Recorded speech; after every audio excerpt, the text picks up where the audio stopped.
ॐ अज्ञानतिमिरान्धस्य ज्ञानञ्जनशलाकया चक्षुरुन्मीलितं येन तस्मै श्रीगुरुवे नमः। हरे कृष्ण। आप सभी का स्वागत है। हम पढ़ रहे हैं भगवद गीता अध्याय 2 गीता का सार, श्लोक संख्या 15। यम ही न व्यथन्ते यैते पुरुषं पुरुषर्षभ समः सुख दुखम धीरम सोऽमृत्वाय कल्पते। हे पुरुष श्रेष्ठ अर्जुन, जो पुरुष सुख तथा दुख में विचलित नहीं होता और इन दोनों में संभाव रखता है, वह निश्चित रूप से मुक्ति के योग्य है।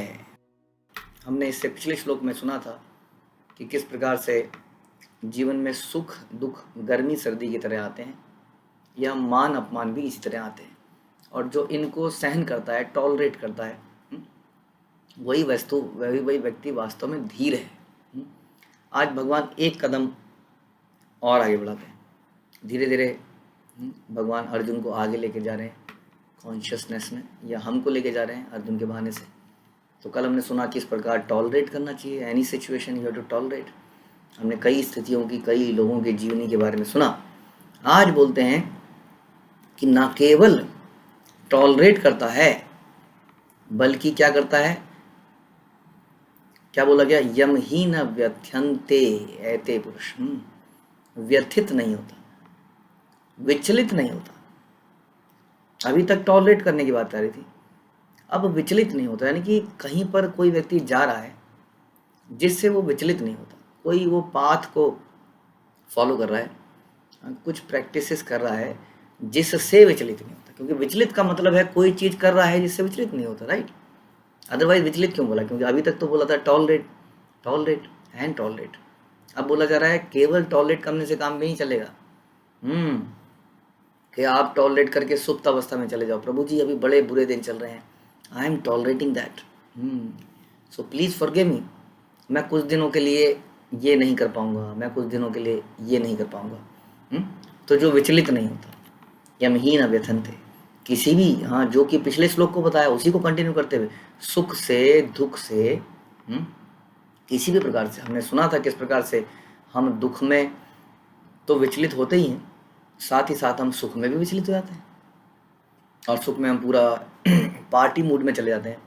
और जब पार्टी मूड में चले जाते हैं, कई बार क्या होता है कि भक्त लोग रात को कई बार किसी का बर्थडे सेलिब्रेट करने के लिए, कुछ करने के लिए पार्टी मूड में चले जाते हैं, और 12 बजे धूम धड़ाम कर देते हैं, और फिर अगले दिन सवेरे उठने में धूम धड़ाम हो जाती है, लेट हो जाते हैं, और फिर एक दिन का शेड्यूल ख़राब होता है, फिर अगले दिन का, और फिर कई दिनों तक उस शेड्यूल को रिकवर करने में मुश्किल हो जाती है। इस प्रकार से हम सुख में भी विचलित हो जाते हैं। तो इसलिए भगवान ने आज एक कदम आगे बढ़ने को बोला। केवल टॉलरेट करने से नहीं होगा, जो प्रोमिसेस तुमने किए हैं भक्ति के रास्ते में, हाँ, जो कि वाव तुमने ली हैं। कई कहते हैं मैं इसलिए तो भक्ति में नहीं आना चाहता क्योंकि वाव लेने पड़ते हैं, कुछ प्रतिज्ञा कराओगे और मैं फंस जाऊंगा, इसलिए तो। और वो व्यक्ति तो वैसे ही आ सकता है। याद रखिए, हमने एक बार सुना था कि समुद्र के में जब मछुआरे जाल फेंकते हैं तो वही मछलियाँ पकड़ में आती हैं जो ऊपर तैर रही होती हैं। जो नीचे गहराई में समुद्र में होती हैं वो मछलियाँ कभी भी मछुआरे के जाल में फंसती नहीं है, क्योंकि वो गहरे समुद्र में है। वहाँ तक अगर नेट चला गया तो फिर तो आएगा ही नहीं। इसी प्रकार से जो लोग आना ही नहीं चाहते हैं, दूर दूर रहना चाहते हैं, ज़्यादा पास नहीं आना है, नहीं तो पकड़ लिए जाएंगे, तो वो तो माया द्वारा पकड़ लिए जाएंगे, उस जाल में कभी भी फंस जाएंगे जो मछुआरा डालेगा।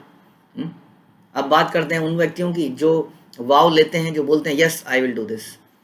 उन लोगों के लिए बोला जा रहा है। जो ऊपर ही ऊपर तैर रहे हैं तो अपने आप ही समाप्त हो जाएंगे, लेकिन जो नीचे तैर रहे हैं, जिन्होंने प्रॉमिस किया है कि मैं करूँगा, उन लोगों को कभी भी, यहाँ बता रहे हैं, सुख में दुख में विचलित नहीं होना है, दोनों में संभव रहना है। यह निश्चित रूप से मुक्ति के योग्य है वो व्यक्ति जो ऐसा करता है। कौन मुक्ति के योग्य है? जो व्यक्ति इस प्रकार विचलित नहीं होता। ध्यान रखिए, विचलित का मतलब है अपने रास्ते से। रास्ता क्या है? रास्ता है भगवान की भक्ति का, लिबरेशन का, बैक टू गॉड हेड का। जो इस रास्ते से विचलित नहीं होता, उस व्यक्ति के बारे में बात कर रहे हैं। जो स्टेडी है, अपने प्रेस्क्राइब्ड ड्यूटीज़ में एकदम स्टेडी है, धीर है, फिक्स्ड अप है, जो ऐसा होता है उसको स्पिरिचुअल रियलाइजेशन मिलती है। रूप गोस्वामी उपदेशामृत में, नेक्टर ऑफ इंस्ट्रक्शन में ये श्लोक बोलते हैं, उत्साहात निश्चयात धैर्यात तत्त कर्म प्रवर्तनात्, संग त्यागो विषयवृत्ति। तो भक्ति को बढ़ाने के 6 मुख्य चीज़ें हैं जिससे भक्ति बढ़ती है। वो क्या क्या है? उत्साहात निश्चयात धैर्यात। उत्साह होना आवश्यक है। भक्ति अगर हम डल माइंडेड होके कर रहे हैं, अगर मन नहीं कर रहा है, किस तरह अपने आप को घिस रहे हैं, शुरू में तो घिसना ही पड़ता है देखिए, लेकिन धीरे धीरे उत्साह, आनंद आना चाहिए। आनंद नहीं आ रहा है तो हम कोई गलती कर रहे हैं, तुरंत किसी से बात कीजिए कि मुझे आनंद क्यों नहीं आ रहा है, ठीक है। तो उत्साह। दूसरा शब्द बोला निश्चयात, तो निश्चयता की आज हम बात कर रहे हैं। यम ही न विथनते, जो विचलित नहीं होता। जो विचलित नहीं होता वही व्यक्ति क्या होता है? निश्चय, उसने निश्चय करी होती है, डिटर्मिनेशन होता है, डिटरमिन्ड होता है कि कुछ भी आ जाए मेरे जीवन में, मैं इस रास्ते से नहीं हटूंगा। ऐसे व्यक्ति की भगवान भी मदद करते हैं। जब यशोदा माई ने भगवान को बांधने का बिल्कुल सोच ही लिया था, हाँ, तो ऐसा बताते हैं कि तब भगवान कृपा करते हैं। इसी तरह से जब जीवात्मा भरसक प्रयत्न करती है, हाँ, तब भगवान करुणा करके, उस पर दया करके उसको अपने दर्शन देते हैं, अपनी भक्ति प्रदान करते हैं। लेकिन इसके लिए भरसक प्रयत्न करना पड़ेगा। बहुत सारे टेस्ट आएंगे बीच में, जिसमें कि कई सारे हमारे मित्र छोड़ जाएंगे। हम कैसे ना छोड़ें, इसको हम आज समझेंगे। तो इसलिए निश्चयता भक्ति में बढ़ाने के लिए बहुत आवश्यक है। ठीक है। कई बार हम टॉलरेट इसलिए करते हैं क्योंकि हमारे पास कोई और ऑप्शन ही नहीं होता, टॉलरेट करना ही पड़ता है। इसलिए यहाँ पर बोला अगला श्लोक में तुरंत कि सिर्फ टॉलरेट नहीं करना, टॉलरेट करता तो मरता क्या ना करता। जैसे मैं बता रहा था कि आपको जब 45 डिग्री का सूरज चमक रहा है, अब क्या करें ऐसे में? क्या पत्थर मारना शुरू कर दें? करें क्या? तो आदमी मरता क्या ना करता, उसको सहन ही करता है। इसलिए केवल सहन नहीं करना है, बल्कि साथ में अपने सारी ड्यूटीज को पूरा करना है। चाहे 2 डिग्री 0 डिग्री का टेम्परेचर हो जाए, आपको सवेरे उठना उतने ही बजे है। यही बता रहे हैं, यम ही न वितनते। तो इस तरह से अपने, ये नहीं कि हम कह रहे हैं कि सर्दी को सहन करो। यस प्रभु जी सहन कर रहा हूँ, 4 स्वेटर पहना हूँ, रजाई ओढ़ के सो जाऊंगा, आराम से उठूंगा, हीटर लगा दूंगा, सहन कर रहा हूँ। सहन करने को नहीं बोला गया, सिर्फ इसलिए बोला कि जो अपने पाथ से विचलित भी नहीं होता है, उसके बारे में बात कर रहे हैं। वो है मुक्ति के योग्य। खाली सहन करने वाला तो गधा भी है, जो वजन को सहन करता है, पूरे दिन सहन करता है, लेकिन फिर भी क्या कहलाता है? गधा कहीं का। इसलिए बड़ा इंपॉर्टेंट है। ये कैसे हो पाता है? ये हमें हमारी स्ट्रेंथ से नहीं होता है। हम इतने बड़े बड़े, जैसे कि प्रहलाद महाराज के जीवन में इतने बड़े संकट आए, क्या वो विचलित हुए? एक द बेस्ट एग्जाम्पल प्रहलाद महाराज। इतने संकट हमारे जीवन में नहीं आए कि जब हमारा पिता ही हमारा दुश्मन बन जाए, मारने को, जान से मारने के लिए हमें हाथी के पैर के आगे रख दे, हमें सांपों के बीच में रख दे। सोचिए सांपों के बीच में कितना भयानक सीन रहा होगा। पहाड़ी से फेंक दे, ऐसा जब हमारा पिता ही करे, और फिर ऐसे में भी होलिका आग में जला दे, गर्म उसमें तेल में फेंक दे, ऐसा जब हमारा पिता ही करे, ऐसे में भी जो भक्ति में लगा रहे। और केवल आप कहेंगे तो प्रहलाद महाराज की बात है, न जाने कौन जानता है, कहाँ जानता है, पौराणिक कथाओं में लिखा हुआ है। हम आपको कथा बताते हैं रशियंस की। आप एक पुस्तक पढ़ सकते हैं, नमकीन डबल रोटी, सॉल्टेड ब्रेड। उसमें रियल कथा है। अभी कितने साल पुरानी है ये कथा, बहुत साल पुरानी नहीं है, जिसमें कुछ लोगों के साथ इतनी यातनाएं दी गई रशिया में, क्योंकि वो एकदम से उस वक्त बिल्कुल क्लोज्ड इकोनॉमी थी। आज तो फिर भी थोड़ी ओपन है मार्क्सवाद के कारण। तो वहाँ पर हमारे भक्तों के साथ जो भगवत गीता के साथ मिल गया, जो पढ़ता हुआ पाया गया, उसको जेल में बंद कर देते थे। और ऐसा हमारे कुछ भक्तों के साथ हुआ कि उनके नाखून, ये नाखून उतार लिए गए। ये नाखून इनको खींच के उतार लिया गया। सोचिए हमारे नाखून अगर प्लास से कोई उतारे तो कैसा लगेगा? कहीं पर टकरा जाता है, थोड़ा सा भी उखड़ जाता है तो क्या होता है? सोचिए कोई इसको उखाड़े तो कैसा महसूस हो सकता है। और ऐसी न जाने कितनी यातनाएं, मार पिटाई ज़बरदस्त तरीके से। और बोला गया तुम एक मीट का टुकड़ा खा लो, तुम्हें छोड़ देंगे, तुम इस लेडी के साथ संबंध बना लो, तुम्हें छोड़ देंगे। लेकिन उन्होंने कुछ भी ऐसा नहीं किया। और उनमें से साको गाको उनके नाम भी रखे गए। उनमें से एक व्यक्ति तो वो कैसे माला करते थे जानते हैं? कुछ नहीं था माला करने का। हम कहते हैं प्रभु जी माला नहीं हो पा रही, क्यों नहीं हो पा रही? माला नहीं है करने को। उनको खाने को ब्रेड मिलती थी, उस ब्रेड को उन्होंने क्या किया? गीला करके उसके गोले बनाए, उसके अंदर से धागा पिरो के सुखाने के लिए रख दिया। और जब वो सूख गया तो माला की तरह बन गया। 108 मनके की नहीं बनाई उन्होंने, आई डोंट रिमेंबर, कुछ मनकों की बनाई जिससे मल्टीप्लाई करते थे इतनी बार तो वो 108 हो जाता था। और उससे उन्होंने माला जप करना शुरू किया जेल के अंदर अपनी डबल रोटी से, इसलिए उसका नाम है नमकीन डबल रोटी, पुस्तक का नाम। अब आप बताइए क्या ये प्रहलाद महाराज की यातनाओं से कोई कम है? और ये तो अभी की बात है, अभी की बात, 100 साल भी नहीं हुए इस बात को, सोचिए। तो इसको कहते हैं डिटर्मिनेशन। तो ऐसे बहुत सारे लोग मिलेंगे। तो ये हमारी स्ट्रेंथ से नहीं आता, ये स्ट्रेंथ आता है जब हम अपने आप को भगवान और गुरु को सौंप देते हैं टोटली, तब हमारे अंदर ये डेवलप हो सकती है। कैसे इसको डेवलप किया जाए? हमें ऐसे लोगों के संग में रहना पड़ेगा, ऐसे लोगों के बारे में जानकारी लेनी पड़ेगी। जैसा अभी मैंने आपको एक केस बताया, जो लोग इतने डिटर्मिन्ड हैं, जब हम उनके साथ रहेंगे तभी हमारे अंदर भी ये भावना आएगी।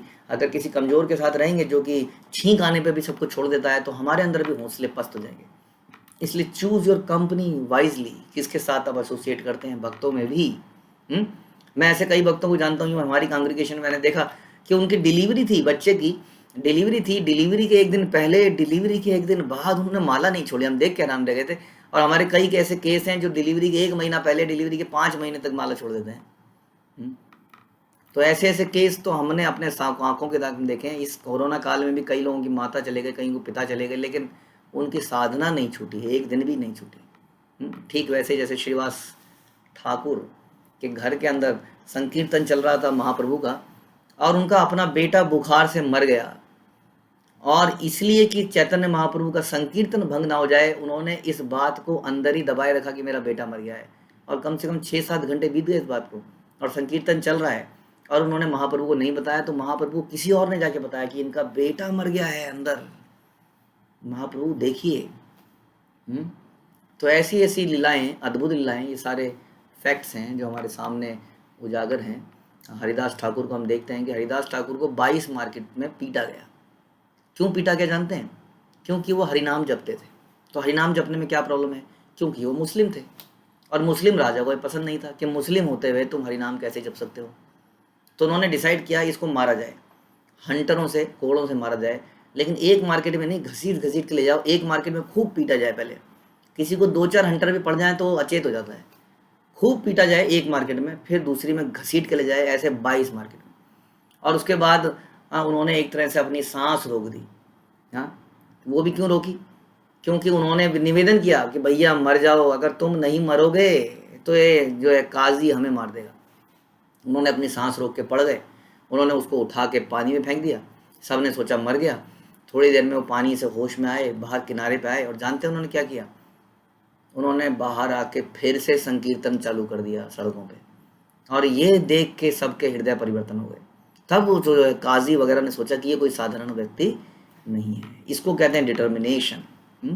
इसलिए इसके लिए हमें ऐसे भक्तों के बारे में जानना चाहिए, तब हमें पता चलेगा कि हम सोचते हैं कई बार मैं बड़ा दुखी हूँ, प्रभु जी आप क्या जाने मेरे दुख को। मैं कईयों लोगों को कहता हूँ कि तुम क्या जानो मैं कितने लोगों के दुख सुनता हूँ। अगर 2-4 लोगों के दुख तुम्हें समझाऊंगा तो तुम्हें समझ में आएगा, अरे प्रभु जी मैं सुखी हूँ, दुनिया में इतना दुख है। यदि ऐसा करना है, एक तरीके से आप और कर सकते हैं कि इस लाइफ को एक प्ले की तरह समझिए। एक प्ले में हम बहुत अच्छा किरदार निभाते हैं, लेकिन वास्तव में प्ले में हमारा कोई अपना मर जाता है तो घर में जाके हम रोना धोना नहीं करते हैं, प्ले में रोना धोना कर लेते हैं। As we recover very fast. तो हमारे जीवन में कुछ कुछ होगा उतार चढ़ाव, यही समझ के कि इस प्ले के जो राइटर हैं, स्क्रिप्ट राइटर भी कृष्णा है, डायरेक्टर भी कृष्णा है, प्रोड्यूसर भी कृष्णा है। इसलिए जैसा उनको करना है वो करेंगे, हम उस प्ले में अपना रोल निभाएं और फिर अपनी ड्यूटीज़ में फिर से लग जाएं। यही आपसे निवेदन है। ऐसा करके हम क्या बनेंगे? मुक्ति के अधिकारी बन जाएंगे। श्रील प्रभुपाद की जय, भगवद गीता की जय।